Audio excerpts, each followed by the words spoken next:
Can a contracting business really grow too fast? You bet it can. I remember waking up one day at 6 a.m.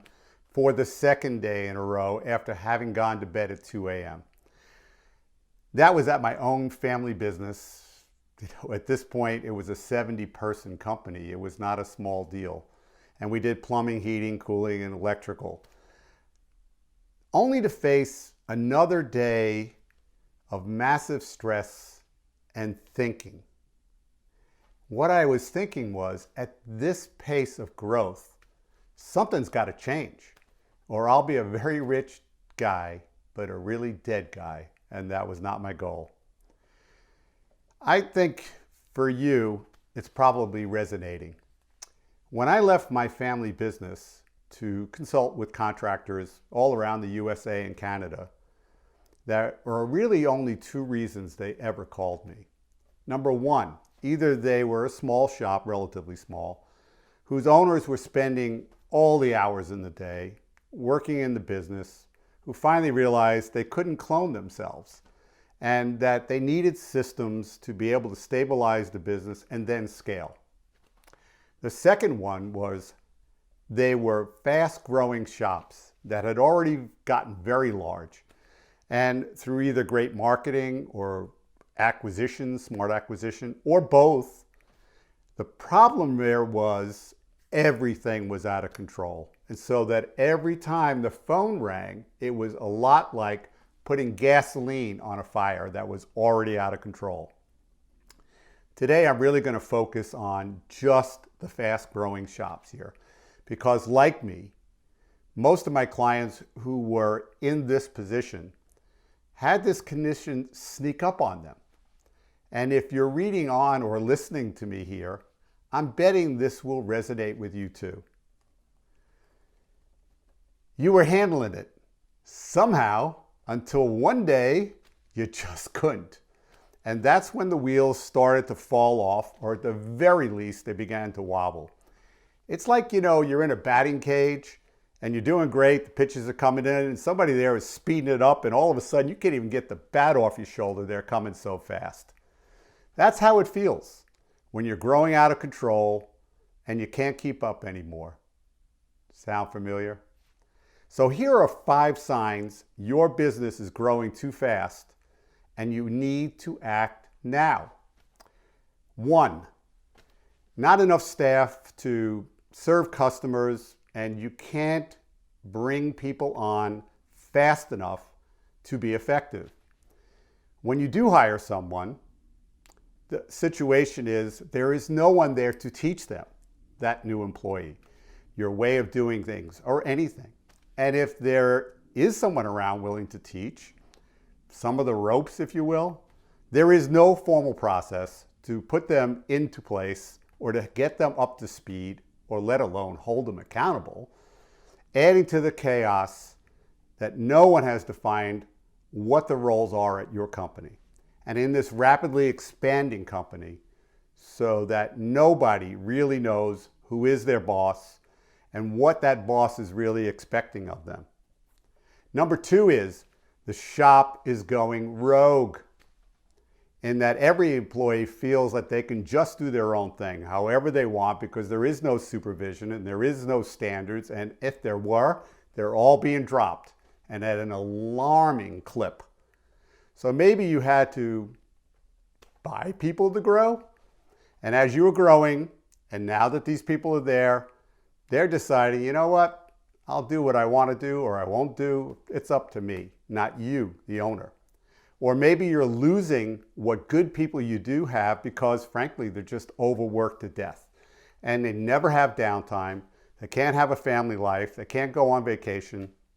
And if you're a business that already has remote branches, like I did, a hub and 3 spokes, well, now you can just multiply that stressor by 100.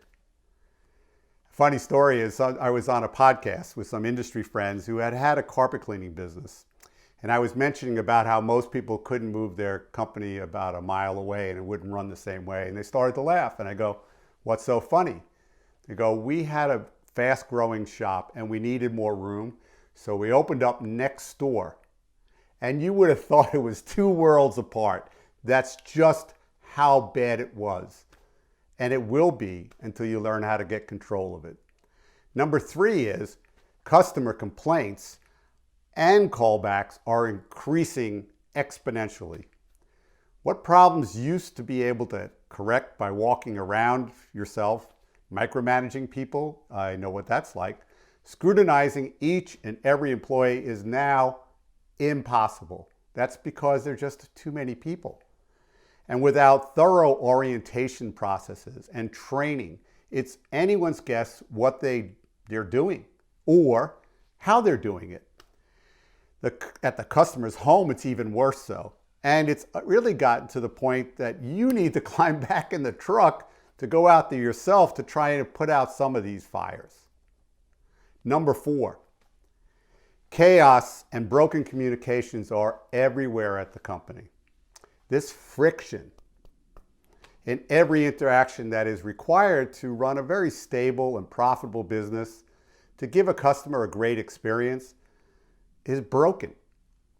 Now, maybe you've hired 3 techs, a CSR and a dispatcher in the past month, who are all relying on the other positions to have done their part in this critical relay race, or what I call the triangle communication, and they have not.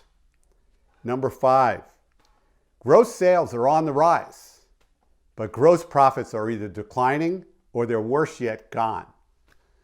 Know that when I would consult with people, I was really only interested in 2 things, top line sales and gross profit. Until I saw those both, not one or the other, I wasn't looking any further down the line. So your cost in this scenario is of acquiring customers and getting those calls is just skyrocketing. And it's bringing in top line sales, but losing money in gross profit. You're putting out so much money, for example, billboards, TVs, mailing, digital ads, and the phone calls, yes, are coming in, but it's costing you such a fortune. And maybe you're not converting those as well as you can.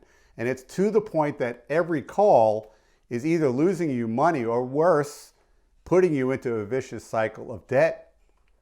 It might be you're way overstaffed, and that is also draining your profits because you've just put people as if a running bus was coming your way and you're slowing it down by throwing people at it. There's a cost to that. One of my clients, a condo builder, had so many layers of management who were all sequestered on a separate top floor, what I like to call the ivory tower. And he literally had no idea how his business was doing. That is, until I saw his work chart, pages of which, before I arrived. And I told him, I can't work with your managers if you're not involved. And that's all that I said. Well, that is until I got there and found out he fired all of his vice presidents. And what he found out in that moment was that all of them were not checking anything and keeping information for him. But once we got rid of them, we fixed it. One of the things we did is put it all on one level, got rid of the ivory tower. I literally put him in the middle of his business. And so that he could get a sense. I actually made him sign checks at a huge business just so he could get a flow of this. This was one of the things that needed to do in this fast-growing business, part of a problem.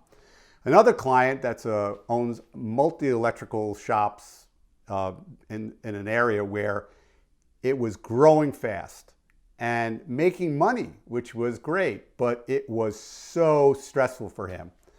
All these balls in the air, and it was literally killing him. I could relate because I have been there. He was so overwhelmed that he had no clear idea of how he should be spending his day. How does he get control of that? But here's what I can share. The great end of the story is that when we put all these systems in place and we got control of it, a great big deal of this stress has vanished in a great way. So here's my advice to you. Make a commitment to take your life back. Adopting the right org chart, mine, with the boxes it takes to run your company, and then get manuals for each of them. They only need to cover 80% of what goes on, not the 20 in the weird. And then accept that you are now in the business of staffing up constantly but the right way, and creating repeatable and ongoing processes for recruiting, hiring, orienting, training, and retaining. It's going to change your life and everyone else's for the better.